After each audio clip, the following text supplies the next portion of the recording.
Okey, lambakan pekerja warga asing kerana apa? Kerana ramai warga tempatan yang tak nak bekerja seperti mana warga asing bekerja.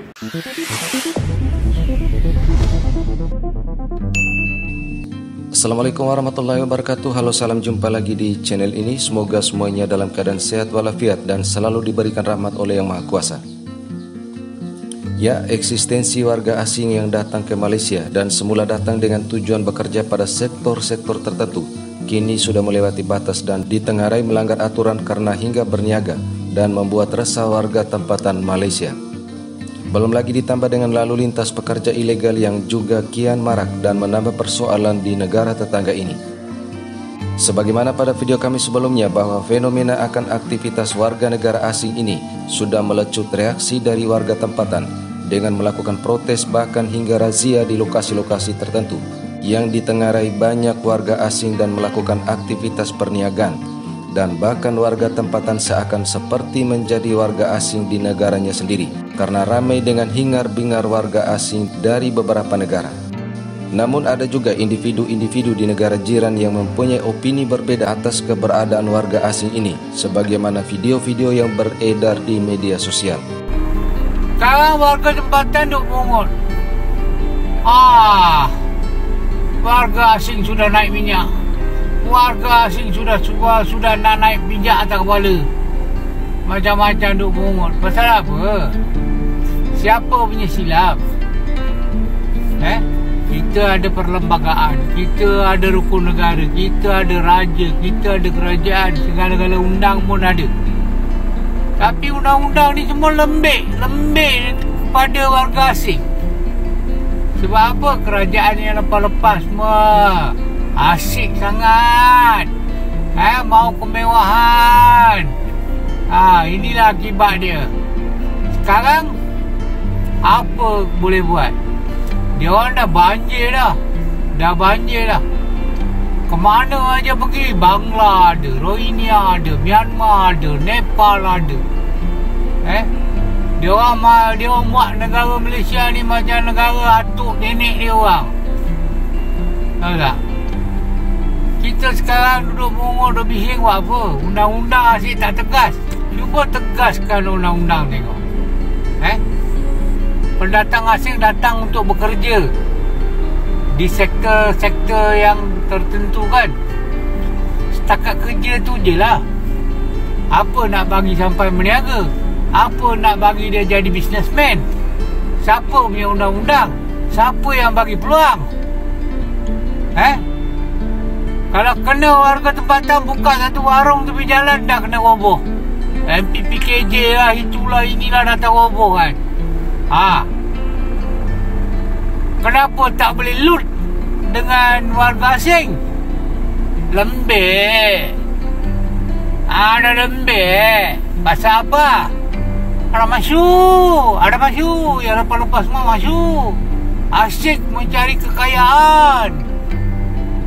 Inilah akibat dia. Apa gunanya kita ada undang-undang? Apa gunanya kita ada raja, perlembagaan kita, tapi undang-undang kita lembik pada warga asing? Nak salahkan siapa? Cuba cakap sendirilah, wahai rakyat Malaysia. Fikir-fikirkanlah. Ini hari baru nampak dia orang melawan sikit-sikit. Satu hari esok, ini wah punya tempat. Pergi ke lalu. Apa kita boleh buat? Terima kasih, fikir-fikirkanlah. Assalamualaikum. Assalamualaikum guys, aku tengok dekat TikTok jebat kecoh pasal warga asing. Lepas tu ada pula lagi 2-3 video kecoh pasal warga asing. Pasal Bangla lah, pasal Myanmar lah, pasal Rohingya lah, pasal Indonesia lah. Okey, lambakan pekerja warga asing kerana apa? Kerana ramai warga tempatan yang tak nak bekerja seperti mana warga asing bekerja. Okey, contohnya kerja construction, binaan. Aku buat binaan. Tak ramai pekerja warga tempatan yang nak kerja binaan, construction. Kan? Dia orang tak nak main simen, tak nak main pasir. Tapi warga asing ni, dia orang boleh dan kemas kerja dia. Warga tempatan pun kemas, tapi dia orang tak nak. Kan? aku offer gaji RM110 untuk warga asing, RM120 untuk warga tempatan sehari. Tapi warga tempatan tak nak. RM120 sehari gaji. Aku dah offer dah, tak nak. Kan? Jadi kau nak salahkan siapa? Terpaksa ambil warga asing. Lagi satu, sekarang ni pihak Jabatan Imigresen Malaysia kan ada mengadakan program rekalibrasi tenaga kerja. Maknanya kita boleh ambil warga asing yang mana tak ada permit, yang mana tak cukup dokumen, tak lengkap, kita boleh ambil untuk bekerja dengan kita supaya dapat melengkapkan mereka kan dengan lengkap. Maknanya kita tak ada masalah dalam tu, kita boleh memudahkan urusan syarikat supaya tak terganggu. Faham tak? So adalah rekalibrasi tenaga kerja yang dianjurkan oleh Jabatan Imigresen Malaysia. Tak salah, warga asing ni manusia. Mereka ni semua manusia. Mereka tu cari rezeki. Yang salah tu korang, orang tempatan kita yang tak nak bekerja seperti mana warga asing sanggup bekerja di negara kita. Jadi jangan salahkan warga asing. Aku bukan memihak kepada warga asing, tetapi itulah hakikatnya yang berlaku di negara kita. Kita kena faham kenapa mereka berada di sini, kerana apa mereka berada di sini. Jadi faham-fahamlah kan. Kalau rasa sanggup bekerja sebagai kontraktor, sebagai pekerja kontrak, sanggup bekerja sebagai pekebun, sanggup bekerja sebagai pemotong rumput, datang bekerja kan. Tapi kalau tak sanggup, jangan bising-bising, jangan kecoh-kecoh pasal wujudnya warga asing di Malaysia. Mereka tu pun manusia, cari rezeki, cari makan, ada akal, ada nyawa, ada tanggungan, rezeki masing-masing. Assalamualaikum. Saya ada tertarik dengan satu komen daripada sahabat saya dalam TikTok, iaitu Muhammad Aiman 478. Beliau ada beberapa kali menulis komen bahawa saya diminta untuk ulas tentang isu warga asing yang kian meningkat dalam negara Malaysia pada hari ini. Mengikut data yang saya terima, warga asing dalam negara Malaysia telah mencecah hampir 7 juta penduduk, termasuklah mereka yang digelarkan pendatang asing tanpa izin. Apa yang saya cuba sampaikan di sini, kebanyakan warga-warga asing yang masuk ke dalam negara Malaysia ini adalah akibat daripada tangan-tangan bangsat pengkhianat negara. Anda nak untung supply pekerja di situ di sini, anda sanggup menipu pihak lain datang bekerja di sini supaya untuk memenuhi nafsu serakah anda sendiri.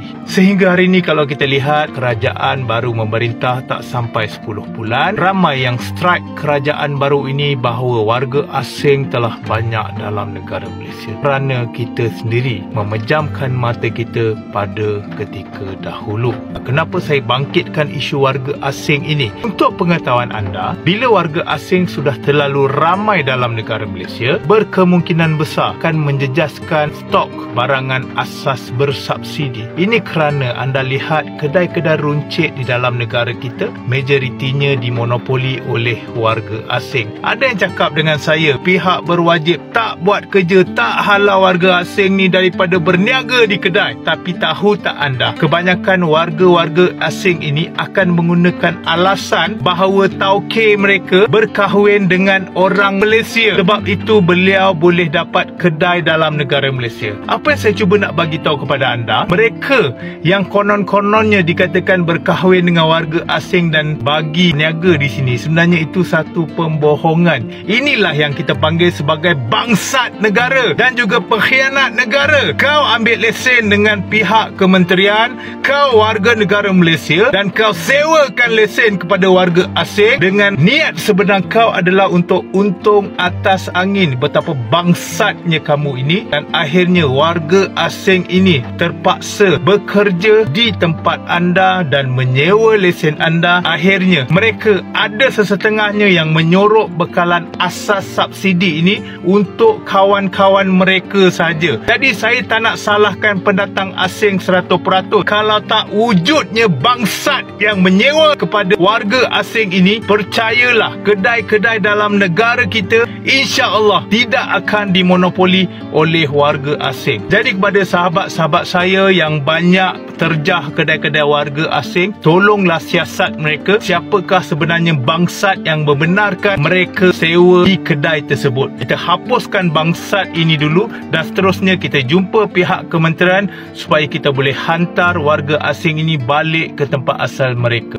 Okey, terlepas dari pro kontra yang terjadi di negara tetangga, kita sebagai warga negara Indonesia mengharapkan bagi warga negara Indonesia yang saat ini berada di negara jiran agar ikutlah sesuai regulasi yang ada di negara tersebut.